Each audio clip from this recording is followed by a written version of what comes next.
எனக்கும் அது சில நிகழ்வுகள் நடந்திருக்கு.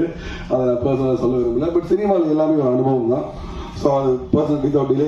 இந்த படம் சீரன் எனக்கு ஒரு ஸ்பெஷல் மூவி. என்னன்னா ஜேம்ஸ் சார் வந்து என்னுடைய நண்பர். ஏற்கனவே ஒரு படம் பண்ணலான்னு நாங்கள் பிளான் பண்ணியிருந்தோம். அந்த படம் தற்செயலாக நடக்கல. இந்த படம் முடிச்ச பிறகு சமலாம் முடிச்ச பிறகு தான் என்னை அப்ரோச் பண்ணார். ஸோ ரீரெக்கார்டிங் மட்டும் பண்ணணும்னு படத்தில் இது ஒரு பெஸ்ட் கண்டென்ட். என்னன்னா ஒரு பகுதி நம்ம பார்க்குறோம், இந்த சாதியை சார்ந்து இன்னைக்கு சினிமாவில் பார்த்துட்டு இருக்கீங்க. இப்படின்னு சாதி பிரச்சனை பெருசாக படத்தில் தலை தூக்கி நடந்துட்டு இருக்கு. உங்களுக்கு தெரியும். அது வந்து சொல்ற விதம் ஒன்று இருக்கு. நம்ம வந்து யாரையும் குறைச்சோ தாட்சியோ சொல்லக்கூடாது. நீங்க மேல இருக்கலாம் கீழே இருக்கலாம், அது பாயிண்ட் இல்லை.